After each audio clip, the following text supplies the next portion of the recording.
Asadbek aka, biz oila haqida va oilani erkak kishini muvaffaqiyatiga Ta'siri. ta'sirini gaplashmoqchimiz. Lekin biroz savolim noodatiy, to'g'ri tushunasiz degan umiddaman.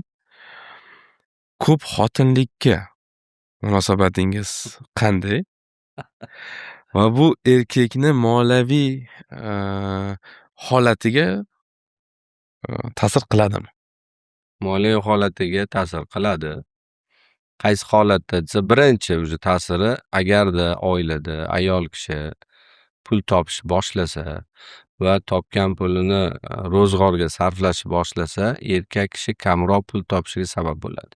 Nimaga desa, tabiatan erkaklar fitratida o'ta dangasa bo'lib yaratilgan. Ishlagisi kelmaydi. O'shaning uchun ham ularni o'sha ishlashga majbur qiladigan situatsiya kerak, sozdavot. Oila qurgandan keyin ayol kishi o'sha uni majbur qilishga sababchi bo'ladi. Ya'ni davay qiladi. Keling, toping, bola bo'lgandan keyin bolani boqing deydi.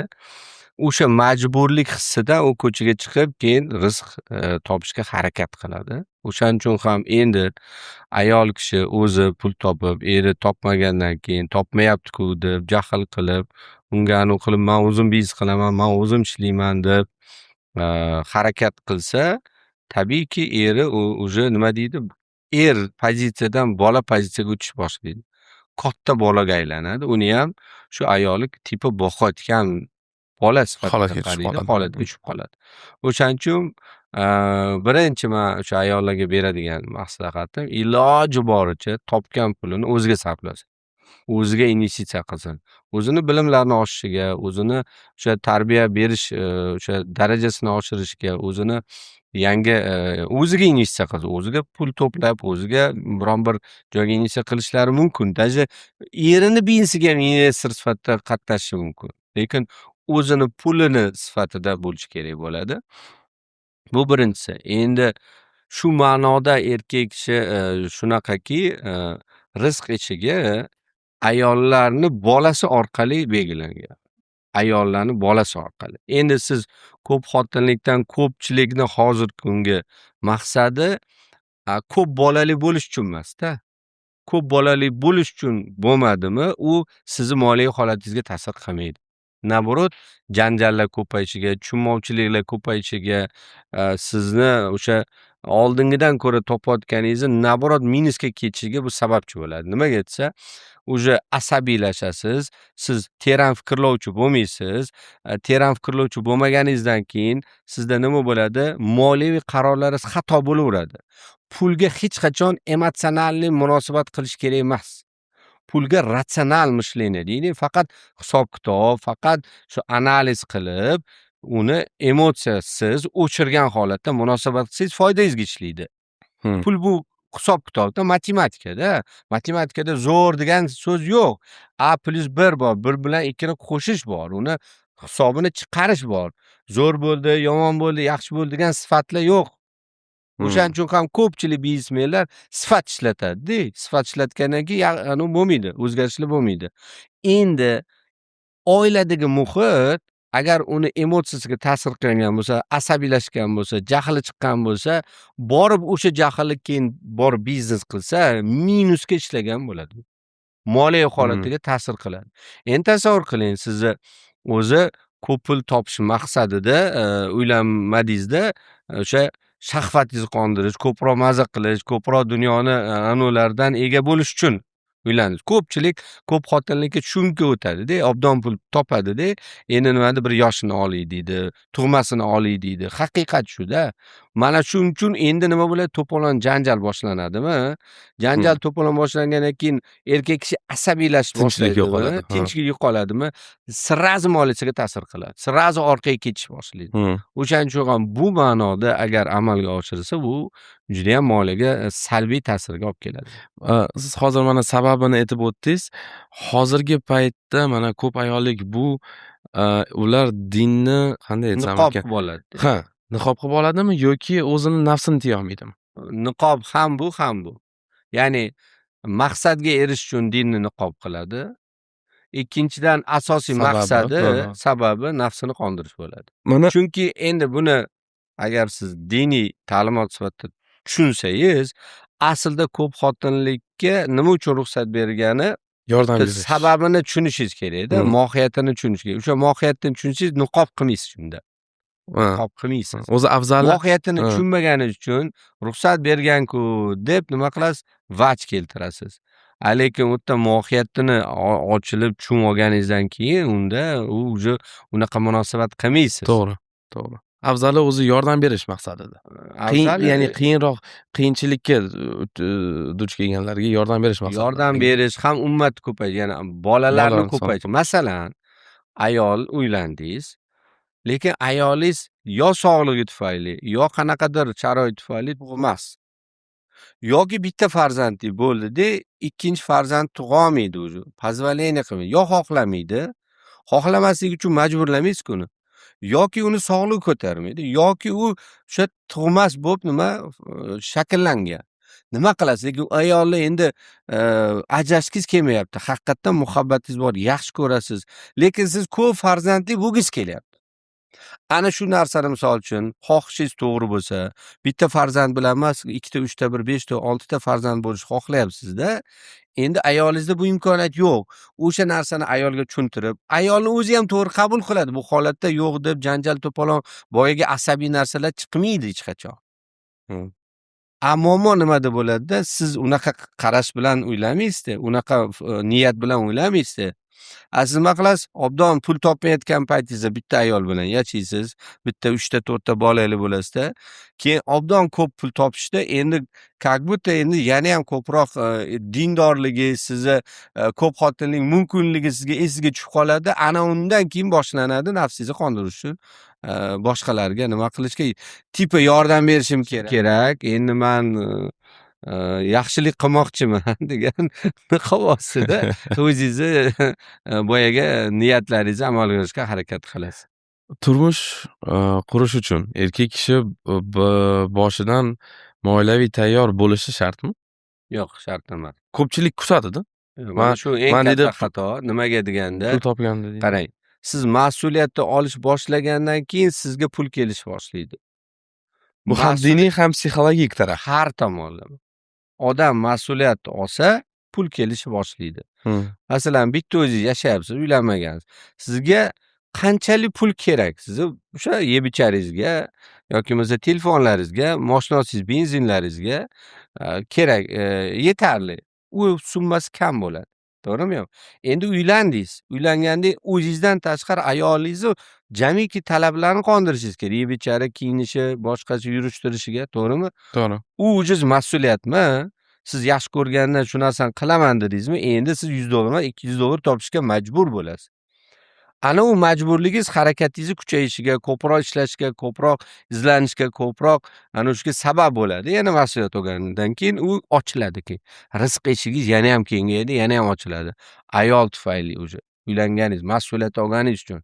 Endi bolali bo'ldingiz, endi ham o'zingiz, ham ayolingiz, ham bolani nima qilish kerak? Unga sarflashingiz kerak. Sarf xarajat ko'paydimi? Sizda mas'uliyat oshdimi? Yana ham ko'proq lavozimni oshishga harakat qilasiz, tajribani oshishga harakat qilasiz. Bitta ishda emas, ikkita ish qilasiz, ko'proq energiya paydo bo'ladi-da, avtomatik siz nima qilasiz? O'z-o'zidan yana $500, $1000 topishga chiqasiz avtomat. Mas'uliyat ko'proq olgan sari bu yoqqa oshaveradi. Endi qanaqa qilib 10 ming, 100 ming kompaniyaga chiqsa bo'ladi desa, shunchalik ko'p mas'uliyatni olishingiz kerak. U nima degani? Endi oila, bola, chaqadan tashqari kompaniyada xodimlar sonini ko'paytirasiz. Xuddiki bola o'sha har bitta xodim sizni bolangizdek qabul qilish kerak. Nimaga? Ularga ham o'sha oylik berish kerak, ularni ham oilasini boqish kerak bo'lgan mas'uliyatni oldingiz. Ya'ni borgan sari mas'uliyatni oshiryapsiz, sizda darajangiz oshib boraveradi. Ya'ni pul mas'uliyatga keladi har doim. Odamlar endi mas'uliyat uylanmasdan oldin sostoyaniya ham yaxshi bo'lsin desa, mas'uliyat olmasdan turib u sostoyaniya kelmaydi unga. Ya'ni kelishi mumkin, u kutgan darajadan ko'ra kam bo'ladi. Ayol kishining talablari haqida aytib o'tdingiz hozir. Ayol kishi erkak kishiga katta talab qo'yishi to'g'rimi va bu motivatsiya bo'lib hisoblanadimi? Yoki ko'rpachaga qarab oyoq cho'zish kerak? Endi bu nisbiy tushuncha. o'sib yetguncha. Masalan, har qanday talab qo'ygan bilan erkak kishini o'sha talabini qondira olish darajasi bor. Potensial deydi. Agar sizni potensialingiz baland bo'lsa-yu, talab kam qo'ygan bo'lsa, o'sha potensiallar raskrivat bo'lmaydi. Qolib ketib qoladi. Qolib ketib qoladi. Aslida siz 10 ming topa olasiz, talab kam qo'ygan uchun 5 ming topib yuribsiz. Chunki 5 mingga bu rozi bu. Talab u shunga mos. Endi siz o'zi 1000 dollar topasiz-da, potensialingiz hali 5 mingga chiqib. Lekin 5 minglik sizga gruz qo'yyapti talab. Demotivatsiya bo'lib U qolishi nima mumkin. bo'ladi? Gruz bo'ladi. Uni demotivatsiya bo'lishiga, uni asabiylashga, zo'r qishiga, o'sha qiynalishiga nima bo'ladi? O'sha narsani idealni topib berish eng zo'r narsa-da. Masalan, mashina haydayapsiz-da. Siz qayerda gaz, qayerda tormoz bosishni bilishingiz kerakmi yo bilmasligingiz kerakmi? To'g'ri. Manzilingizga sog' salomat borib, qayerdadir gaz bosganingiz to'g'ri bo'ladi, tezroqda, chunki u yerda yursangiz bo'ladi. Lekin qayerdadir peshoxod bor yoki boshqa hudud bor, 60 dan oshmasligingiz kerak. O'sha yerda tormoz bosish kerakmi, yo'qmi? Xuddi shunday. Ayol kishi erkak kishini yo gazi yo tormozi bo'ladi. Qayerda gaz bosib, qayerda tormoz bosishni bilsa ayol kishi eriga, o'sha talab qilish nuqtai nazardan, ana shunda erkak kishiga katta nima turtki bo'ladi. Endi hozir Xuddiki moshina desangiz ayol kishi shopirda. Chap, o'ng deb to'g'ri boshqarish kerak. Potensialida, masalan, Zaporoj potensiali bor. Har qanday gaz bossangiz nechaga chiqa oladi yoki o'zi Mersda siz gaz bosmayapsiz, Zaporoj deb yuribsiz. O'xshamaydi-yu. Hatto Mers bilan tezroq nima kattaroq natijaga chiqishingiz mumkin. Xuddi shunaqa narsa-da. hozir endi tendensiya shunaqa bo'lib qoldi. Endi agar Mahrga o'xshatishlarim nojo'ya bo'lsa, albatta uzr so'rayman. Nimaga desa, odamlar tushunish uchun men bu narsalardan foydalanyapman. Osonlashish uchun, tushunib olish uchun bu misollarni keltiryapman. Endi mana hozir tendensiya shunaqa bo'lib qoldi, mahr masalasida. Mahr, 2-3 xonali kvartira, noturar joy, Gelendwagen talablar qo'yilyapti. O'zi ancha oldindan beri mana chet el davlatlarda, o'sha Saudiya Arabiyada ko'pchilik 30 yosh, 35 yoshda uylana olmay yurgan. Nimaga desa, menga degan shunaqa talab qo'yildi, shuni qilmagunimgacha uylana olmayman. Endi hozir bu narsa O'zbekistonga ham bu tendensiya keldi. Qanchalik to'g'ri deb bilasiz shunaqa talab qo'yishlikni? Mahrga bir narsa, ya'ni katta talab so'rashlikni, mana aytib o'tdingiz potensial masalasida, to'ydan oldin endi erkak kishining potensialini tushunishlik, yashamay turib ularni qiyin. Muloqotda o'zi yetarli bo'lmasligi mumkin. Endi qanchalik to'g'ri deb o'ylaysiz bu narsa? Endi jamiyatda men o'sha uylanadigan jarayonda o'zim munosabatim bor. Men aytamanki, ayol kishi turmushga chiqayotganda ota-onasi bir ignani ham olib bermaslik kerak degan uni aytaman. Zo'r. Ignani ham olib bermaslik kerak. Ayol kishini uzatayotganda, qizini uzatayotganda To'g'ri. hech balo olib bermaslik kerak. Nimaga desa, maksimal ayollarni erini oldida tili uzun bo'lib ketmaslikka bu sababchi bo'ladi. Tili qisuvroq bo'ladi. Ikkinchisi, erkak kishi endi qo'ldan kelgancha kattaroq mahr bersin deyman. Nimaga desada, xohlagan paytida taloq so'zini ishlatmasligi uchun. O'shaning uchun mahr qancharoq kattaroq talab qilsa, erkak kishi ertaga asabiylasa, baribir to bir-birini tushunib olguncha yillar kerak bo'ladi. O'sha har xil holatlar paydo. O'sha holatlar o'zini tuta olishlik uchun katta narsa berib qo'yganik, o'sha berib qo'ygani esga tushadi, o'zini tiyadi, tilini tiyadi. Hozir nima ko'p bo'lyaptiki, muammo nimada desa, erkak kishi kam narsa beradi, ayol kishi ko'p narsa o'zi bilan olib keladi. Endi ayol kishining tili uzun bo'ladi. Urishib qolgandan keyin mana otam qilgan, akam qilgan, ukam qilgan deb gaplarni gapirib yuboradi. Eng katta erkak kishining nafsoniyatiga, g'ururiga tegadigan gap bo'ladi. Siz yotgan divanni o'zingiz olmagansiz-ku, otam qilgansiz. Siz erkakmisiz o'zi desa yoki ishlatayotgan shkofingizni, haydayotgan mashinangiz, yashayotgan uyingizni adam olib berganlar desa nima bo'ladi sizda? Yer yorilmaydi, yerga kirmaydi, o'sha sizda jahl mingga chiqib ketadi, xohlagan gapni keyin gapirasiz-da. Jahl chiqsa aql ketadi, to'g'rimi yo'qmi? O'shaning uchun ham mana shu formatda Alloh taolo o'zi qilib qo'yganda, o'zi shuni isloh qilib qo'ygan. Aytyaptiki, ayol qiz bolani hech balo qilma, shundoq ber va erkak kishidan ko'proq iloji bo'yicha mahr talab qilishga haqqing bor, deyapti. Endi qo'lidan kelgancha u qiladi. Bir xonaliga qo'li ketsa, bir xonali, ikki bo'lsa, ikki xonali, uch xonali, uch xonali deb, lekin chunki hattoki Umar roziyallohu anhu xalifalik davrida ham o'sha mahrni talablari o'sha paytda 1447 yil oldin musulmonlarda ayollar shuni bilgani uchun ko'proq talab qilish boshlaganda erkaklar nima qiladi? Jalba qilib Umar roziyallohu anhu aytadiki, ayollar mahrni ko'p talab qilishni boshlab, biz uylana olmayapmiz degan, xuddi siz aytgan muammoni aytadi. O'shanda Umar roziyallohu anhu unga chegara qo'yishni nima plan qilganda bir ayol turib aytadiki, Umar, Alloh ruxsat bergan narsani nega bizaga ruxsat bermayapsan deb u nima haqiqatni gapiradi. O'shanda nima deydi? Umar noto'g'ri qildi, o'sha ayol haq gapirdi degan narsani aytadi. O'shaning uchun ham bu yerda nisbiy narsa, ya'ni potensial deganda olib berish kerak degan narsa emas. Potensial deganda uni raskrivat qilish kerak bo'lgan ma'noda aytildi. Ma'noda hali ochilmagan narsani ochib olishga yordam berish. Lekin uni potensiali ochilsa katta narsa beradi.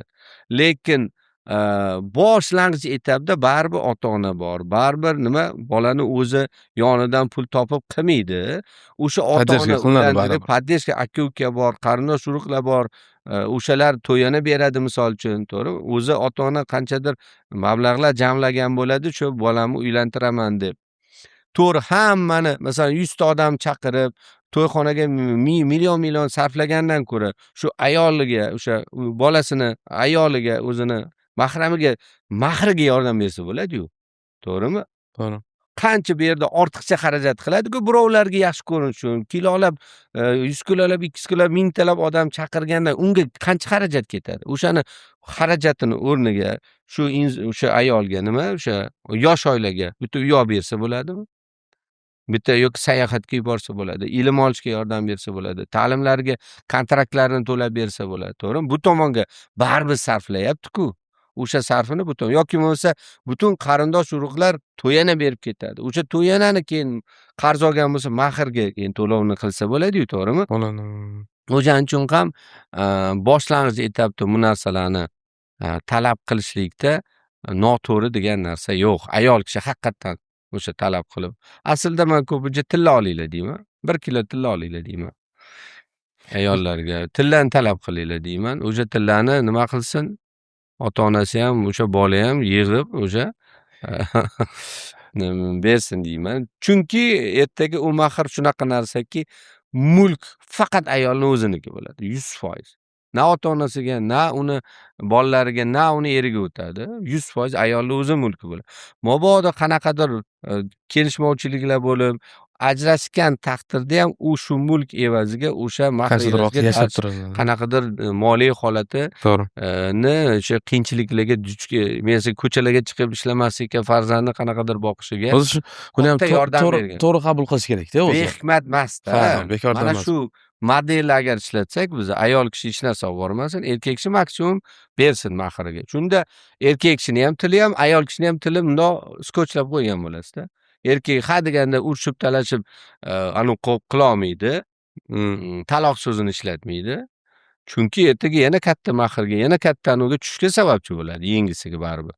To'g'rimi? Ayol kishi hech narsa ko'tarib kelmaydi. Yengisiga uylanaman desa, yana shuncha xarajat qilish kerak. O'ylab gapiradi shunda. Ajrashda balans bo'ladi. Balans shundoq o'zi. Allohning o'zi balans qilib qo'ygan. Prosta biz o'sha narsani o'zimizcha qilgimiz keladi-da. O'zi Azatbek aka, bu mavzuyimiz hamchi bir balans bo'lyapti. Boshida ayollarga yoqmaydigan masaladan boshlab hozir endi mahr tarafini olishib emas. Endi har qanday narsani bilmasangiz, kimnidir tarafkashligidan aytilayotgandek bo'ladi. Shunaqa. Yo'q, haqiqat birovni tomoni olishdan bo'lmaydi. Haqiqat ikki tomonga to'g'ri kelishi kerak. Chunki erkak ham muhim, jamiyatda ayol ham muhim. Bizada muammo nima desa, kimlardir faqat erkak kishini muhimligini ta'rif Gapiradimi? qilaveradi, gapiraveradi yoki kimlardir faqat ayol kishini gapiradi. U unaqa narsa emasda. Ikkalasi bir-birisiz rivojlanish yo'q. Yo'q. Ikkalasi bir-birisiz nasl yo'q. O'shaning uchun ham ikkalasini ham faqat to'g'ri tushunishimiz kerak va to'g'ri munosabat qilsak, o'shanda menimcha jamiyatga ham o'sha oilaga ham manfaatli bo'ladi. Endi hozirgi paytda biz bitta oilani ham eplolmayotgan erkaklar soni ko'payib ketdi. Endi eplanmayotgan degan narsa nisbiy tushuncha. Qaysi ma'noda?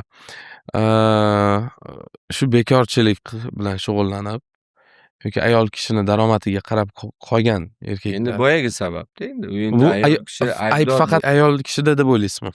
boshdan aytyapti shunaqa bo'ladi. Endi ayol kishi shu narsa bo'lmasligi uchun boshida erkak kishi bir so'm pul topmagan taqdirda qotgan nonga bo'lsa ham rozi bo'lib yoki och bir hafta bo'lsa ham o'tirish kerak. O'sha vaziyatni o'nglash uchun sabr, o'sha joyda sabr kerak bo'ladi. Va bu yoqda ayol kishini uydagilari ham aralashmasligi Hech kim kerak endi. aralashmas. Yordam ber, ya'ni Hech kim yordam bermas. O'shanda erkak kishi, ayol kishi aytish kerak. Qotgan non olib kelsangiz, qotgan non yeyman. Bo'ldi. Endi hozir o'ldim 1 million topsangiz ham qotgan non yemaysiz-da. Erkak kishi bundoq chiqib arava tortsa ham undan ko'p pul topadi. Ha. Bitta kirakashlik qilsa ham, taksilik qilsa ham undan ko'p pul topadi. Ya'ni jismoniy mehnat bilan eng kam pul topiladi o'zi. Lekin hech o'zi mardikorlik qilsangiz ham oyiga 5-6 million topsangiz bo'ladi-da mehnat. Kuniga 100 ming, 200 ming beradi. Men mana 100 mingdan topsam 3-4 million pul. U qotgan non yemaydi ayol kishi. 3-4 million bilan bir hatiyam go'sht ham yeydi bir haftada bir marta bo'lsa ham. To'g'risi-da. Lekin ayollar shunga shuni tushunmagani uchun, ya'ni xato qilgandan demayman, tushunmagani uchun eri ishlamagandan keyin endi men nima qilishim kerak? Yaxshi niyatda yordam berish yordam maqsadida. berishim kerak deb aslida buzib qo'ygan bo'ladi. Hmm. Sabr qilolmaganligidan yoki uni sabr yetmaganligidan emas, daji ayollarni. O'shani tushunmaydiki, agar men bu ishni qilsam, erim kam pul topishiga men sababchi bo'lib qolaman. U slabiy bo'lishiga sababchi bo'lyapsiz-da. Tushunyapsizmi? U kuchsiz bo'lyapti.